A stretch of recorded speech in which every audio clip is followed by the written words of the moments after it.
You know we are in a so-called stablecoin summer. When friends and family you haven't heard from in 2 years, they're texting you, yo, how do I invest in that cryptocurrency called stablecoin?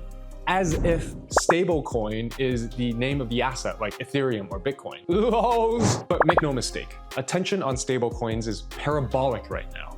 And Trump signing the Genius Act, officially legislating the US stablecoin into the American economy, is just the opening kickoff. Here's the part most people miss. Stablecoins aren't just boring and safe digital cash. They're programmable dollars with a freeze button.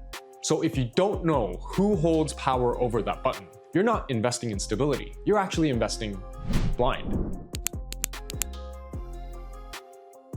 Stablecoins are at the forefront of the programmable digital cash revolution, and they've become a critical part of the on-chain economy. They represent nearly $300 billion in liquidity. That's almost the size of New Zealand's economy. But behind the logos, Tether, Circle, Athena, PayPal, and so much more, are private companies with their own rules and incentives and jurisdictions. Here's the problem. Real cash in your hands, it's actually yours. You can go spend it, you can go stash it, you can go burn it, you can make it rain if you wanted to because it's actually yours. With stablecoins in your digital wallet, it can feel like yours, but the private companies behind them, they control the ledger. Companies and governments, they can't reach into your back pocket and take your $20 bill and burn it, but they can reach into a smart contract. Lyn Alden, a well-known macro analyst, Bitcoin bull, and author of the book Broken Money, poses the question that we should all ask more often when assessing all forms of money. That is, who controls the ledger? Because whoever controls the ledger controls the money. Central banks control fiat, and so they can dictate how much gets printed each year and how much cash gets diluted. Traditional banks control our bank balances and have ultimate control over how we end up using it because they can seize it or freeze it at any time. But the lasting contribution of blockchain as a technology is bringing into mainstream consciousness the ability for you and me to truly own our assets in our own custody without any middlemen. But stablecoins, they're a weird blend of the two. Self-custody on the outside, corporate control on the inside. Yes, stablecoins may appear stable and offer us a digital representation of our dollars on-chain. And yes, the institutions issuing these stablecoins might even be legitimate, but it's still crucially important to know exactly how these companies exert control over our digital assets, even when we hold it in our wallet. As on-chain consumers, it is our duty to stay informed and educated. Let us now turn towards informed vigilance. Imagine you've paid off your house in full. The deed is in your name, the keys are in your pocket.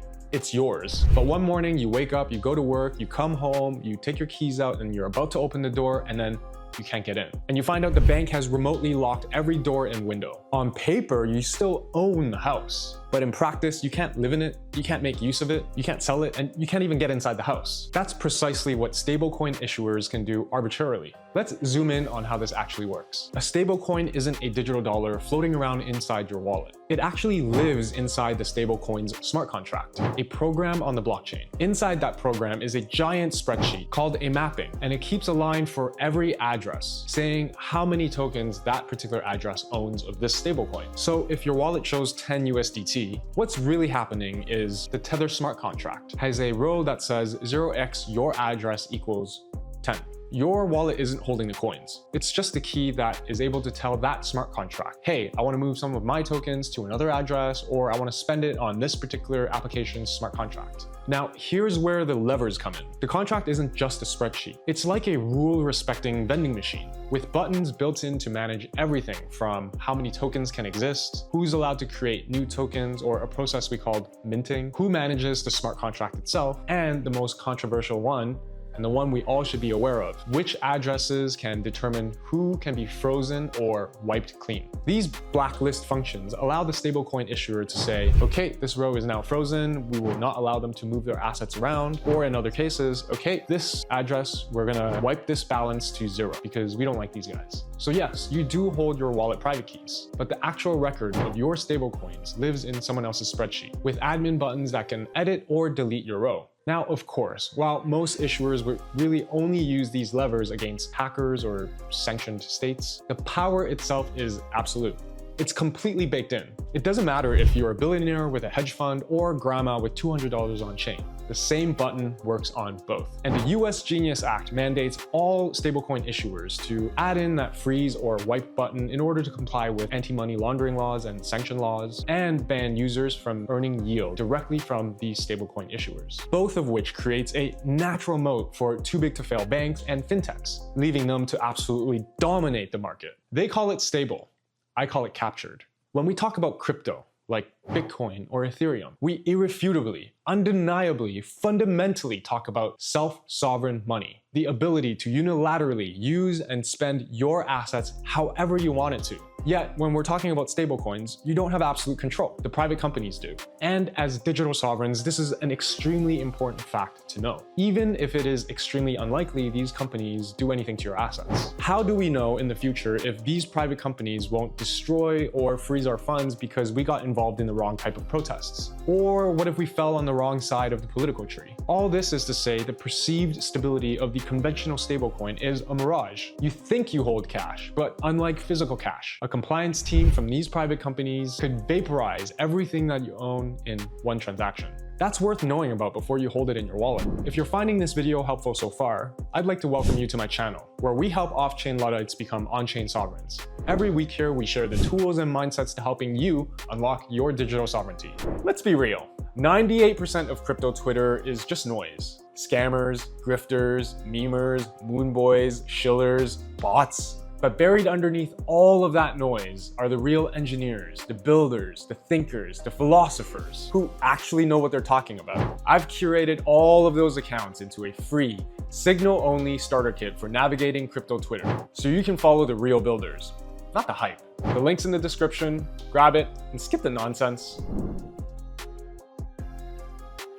CBDCs, or central bank digital currencies, are a flavor of fiat money proposed by the world's biggest central banks to modernize cash into bits and bytes for the 21st century. But there's a reason why CBDCs are so widely feared by critics. CBDCs invite totalitarian control by governments over basic finance. Think China and how basically all of Chinese finance routes through the WeChat app. Critics of CBDCs worry they'll turn money into a surveillance tool. But here's a twist. We already have that tool. It just wears a corporate logo instead of a government seal. Think of CBDCs as programmable state money. They allow governments to enforce monetary policy, perform surveillance, and even add expiry dates to your money. And then you can think of stablecoins as programmable corporate money. They can freeze addresses, refuse redemptions, and are beholden to whichever jurisdiction happens to pressure them. So in reality, stablecoins are basically corporate CBDCs. The same surveillance and programmability levers exist, except they sit in private hands and not government hands. The reality on the ground is that US regulators are already shaping stablecoins into government-grade instruments. The line between corporate stablecoins and CBDCs is getting blurrier and blurrier right before our eyes. Neither is sovereign in the self-custody sense. You're trusting an entity on either side,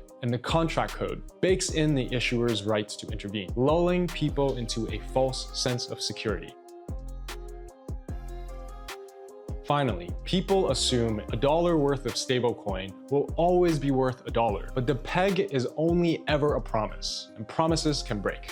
In 2023, Circle's USDC depegged all the way down to 88 cents when Silicon Valley Bank collapsed, trapping more than $3.3 billion of Circle's US reserves. It only recovered once the government intervened. Where have we heard that story before? In 2018, during the crypto market crash, Tether's USDT depegged all the way down to 85 cents amidst concerns around Tether's actual reserves and wider panic selling across the entire market. And the most infamous collapse is Terra's UST. It wasn't fiat backed, like USDC or USDT. It's an algorithmic stablecoin. And when their system broke, they death spiraled from $1 down to 12 cents all the way to nothing, wiping out $40 billion in an instant. Now, UST is a little different from USDC or USDT, but it proves a larger point. Stability is never guaranteed. So what I'm trying to say here is that stablecoins don't magically erase risk. They just move it around. Fiat-backed coins like USDC trade volatility for counterparty risk. If the bank holding the issuer's reserves fail, then the peg wobbles. Under-collateralized or lightly backed stablecoins can suffer liquidity spirals in stress events. And algorithmic stables like UST, they show how collateral risk can become catastrophic collapse. The common thread is this. As a stablecoin holder, you don't control the collateral, you don't control the redemptions, you don't control the market dynamics, so you have to assume all of these risks. We can harken back to the question we initially posed at the beginning of this video. Who controls the ledger? Ready for the big boss of irony? Even if the peg holds, every US dollar stablecoin is still relying on the fate of the US dollar. If dollars keep inflating, so do stablecoins. So if the dollar ever cracks under America's sovereign debt crisis, so will stablecoins. Stability isn't sovereignty. It's just promises on top of promises on top of promises, all the way down. People think stablecoins are an escape from risk found normally in traditional financial markets. In reality, they're just a remix of it. So before, you might have assumed that holding stablecoins is a very safe hold, but now you understand the control layer, the CBDCs as a disguise layer, and the economic layer, from complacent trust to informed vigilance. I've given you a load of information, so you're probably just asking, all right, buddy, like how can we protect ourselves? Good question, never financial advice, do your own research, but you don't panic. You also don't blindly trust either. So one, personally, if I stable up, I might consider diversifying my assets into a basket of stablecoins, so I'm not relying on just one. And then number two, I might consider allocating a portion of my stack to assets where I know the rules can't be changed, like Bitcoin's 21 million Bitcoin, or Ethereum, where I know there will be less and less Ethereum every year because of the gas burns. But of course, this exposes me to the volatility risk, so your mileage may vary. Nevertheless, you're now better equipped with the knowledge, because flying blind in high-stakes crypto is never a smart strategy. We found out how stablecoins can rug you, but did you know Google Docs, Notion, Microsoft 365, they can do the same thing? Circle might freeze your assets. Google might wipe your account. Same, but different. But there's an easy, stupid simple shortcut that you can use to reroute all of your productivity to a tool that can't rug you, even if they wanted to. Watch my next video on Fileverse to learn how you can earn back your digital sovereignty on your documents and spreadsheets. That's it for now. Peace.